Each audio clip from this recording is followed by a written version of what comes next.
အောင်လေးလောင်ထည့်ပါမယ်အများကြီးမလို့တအားကြီးများဝိုင်းမဲဝါတတ်တယ်ပြီးရင်ဓာတ်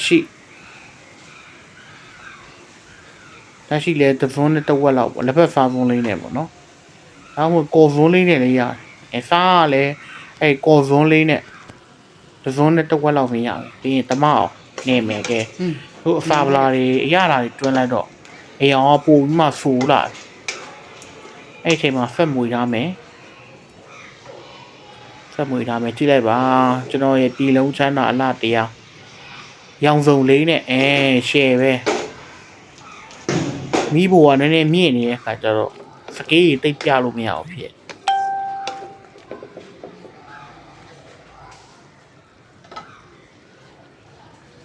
ကဲခဏလေးမီးပူပေးမှအသားတွေက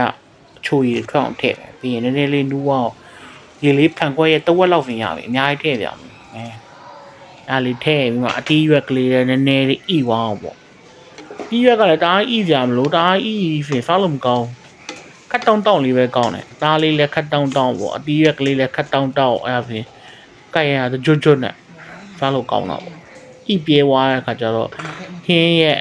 ပုံစံလည်းမလားတော့တီးရွက်ရဲ့ဖိဆိုမှုလည်းပျောက်ပြီးမှအတီးရွက်ကလည်းခတ်ချောက်ဖြစ်သွားကျွန်တော်တော့ခတ်ဖိလေးပဲကြိုက်တော့ရေကိုအများကြီးမထည့်ဘူးနည်းနည်းပဲထည့်မှဒီပြင်းလေးနဲ့ခပ်ဖွားလေးခဏမွေပါဘူးဖြည်းချင်းမွေမယ်အမခဲရအရေးလေးထွက်မှ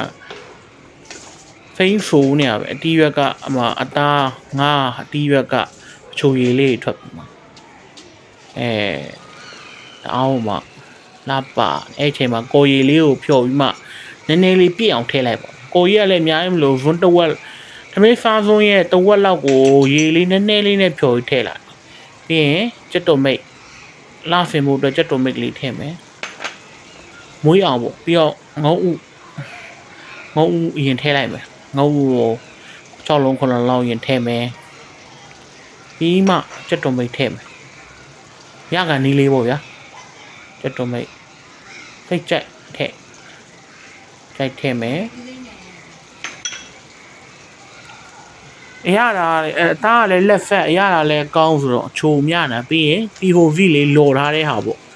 အဲ့ဒါလေးထည့်မယ်ဥဖင်ရနေပါပြီအဲ့ဒါနည်းနည်းလေး6လို့အရေးလေးနည်းနည်းလေးအောက်ကဂျူဖီလေးပြန်ဖမ်းလိုက်ပြီးရင်ပကံနဲ့ဟင်းပကံလေးကိုပွဲပြင်ဖို့အတွက်ထည့်ပါမယ်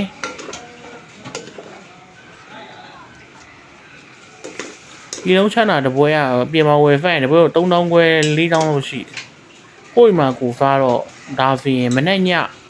ဒါအခုဒါမနေ့ပိုင်းတွက်ပဲကြော်ရနော်ညစာတွက်ကတက်ပြန်ကြော်မှာ။ဒါမျိုးပကံကြီးနဲ့ပကံကောင်းရတယ်ခင်ဗျ။နှစ်ပွဲစာလောက်ရတယ်။အဲ့ဒါမှအလွန်ဆုံးကုန်2000ခွဲလောက်ပဲကုန်တာပေါ့။အိမ်မှာရှိရဲ့မိသားစုတွေအကုန်လုံးဝလင်းနဲ့ကောင်းမှုစားလို့ရတယ်။ကျွန်တော်ကြော်နေတိုင်းကြော်ဖားကြည့်ပါရန်ကောင်းပါတယ်။ဒါကတော့နေုပ်ကောင်းလေးပေါ့လေဖြူလာတာပါနေုပ်ကောင်းလေးဖြူတော့ပုံမွေးတာပေါ့ဗျာ